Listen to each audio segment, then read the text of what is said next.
Daily Bible Reading, 1 Samuel chapter 2, verses 18 through 36. Samuel was engaged in the service of the Lord as an attendant, girded with a linen ephod. His mother would also make a little robe for him and bring it up to him every year, when she made the pilgrimage with her husband to offer the annual sacrifice.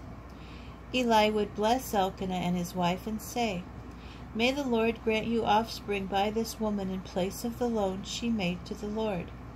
Then they would return home, for the Lord took note of Hannah.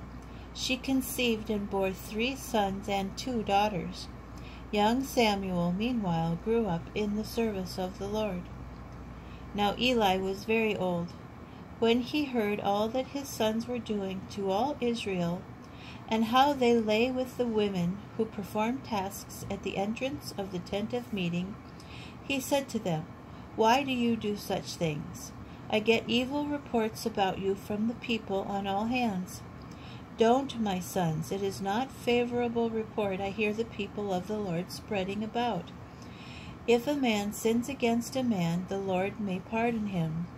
But if a man offends against God, who can obtain pardon for him?" But they ignored their father's plea, for the Lord was resolved that they should die. Young Samuel, meanwhile, grew in esteem and favor both with God and with men.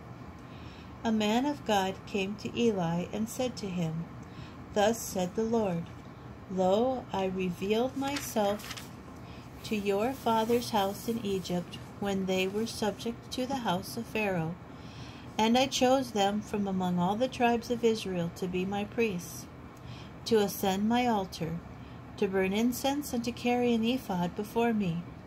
And I assigned to your father's house all offerings by fire of the Israelites. Why then do you maliciously trample upon the sacrifices and offerings that I have commanded? You have honored your sons more than me, feeding on the first portions of every offering of my people Israel. Assuredly, declares the Lord, the God of Israel, I intend for you and your father's house to remain in my service forever. But now, declares the Lord, far be it from me, for I honor those who honor me, but those who spurn me shall be dishonored. A time is coming when I will break your power and that of your father's house, and there shall be no elder in your house. You will gaze grudgingly at all the bounty that will be bestowed on Israel, but there shall never be an elder in your house. I shall not cut off all your offspring from my altar, but to make your eyes pine and your spirits languish, all the increase in your house shall die as ordinary men, and this shall be a sign for you.